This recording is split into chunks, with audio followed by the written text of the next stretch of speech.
Hello बच्चों, let's see this question. The question says if 0.5 mole H2 is reacted with 0.5 mole I2 in a 10-liter container at 444 degrees Celsius and at the same temperature value of equilibrium constant Kc is 49, then the ratio of HI and I2 will be. हमें HI और I2 के active mass यानी concentration का ratio निकालना है. तो solution start करते हैं विद अवर की कॉन्सेप्ट. ये चैप्टर जिससे क्वेश्चन पूछा है, so that chapter is chemical equilibrium and the key concept here is law of chemical equilibrium.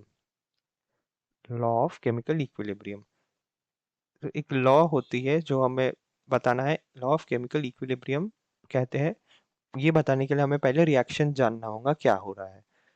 हमें पता चल रहा है कि 0.5 मोल H2 is reacted with 0.5 mole I2.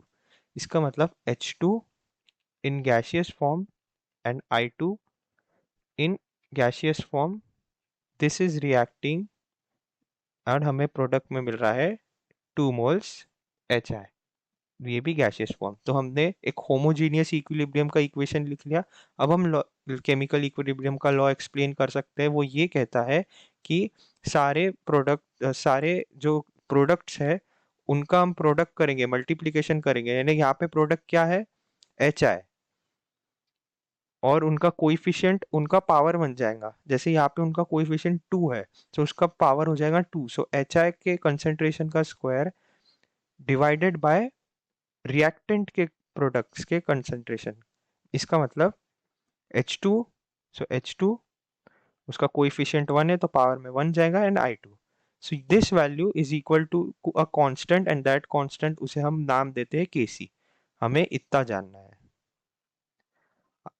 अब हम सोल्यूशन स्टार्ट करते हैं. क्वेश्चन में गिवन है कि दोनों के 0.5 मोल है.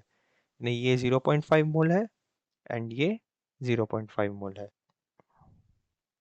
हमने जो इक्वेशन डिराइव की है, अब उसमें हम सब प्लेस करते हैं. So Kc is equal to HI का square divided by H2 into I2. अब H2 और I2 का एक्टिव मास सेम होगा क्योंकि नंबर ऑफ मोल्स सेम है, और concentration number of moles divided by volume होता है, और वॉल्यूम भी दोनों का सेम गिवन है, 10 litre is given. So concentration भी सेम होगा. इसका मतलब H2 का active mass is equal to I2 का एक्टिव मास. तो हम I2 लिख लेते हैं क्योंकि हमें रेशियो में I2 पूछा है. सो I2 का स्क्वायर हो जाएगा कि डबल है. सो I2 का स्क्वायर ये आ गया, इतना आ गया. अब हमें Kc की वैल्यू गिवन है 49. सो हम ये सब्स्टिट्यूट करते हैं and we get 49 is equal to HI whole square divided by I2 का स्क्वायर. अब हम स्क्वायर हटाएंगे by taking root over both sides, और हमें आएगा कि 7 is equal to HI divided by I2. और क्वेश्चन में हमें पूछा है HI और I2 का रेशियो, एंड हमारे पास आ चुका है, and hence our ratio is 7:1. I hope you understood this well. All the best.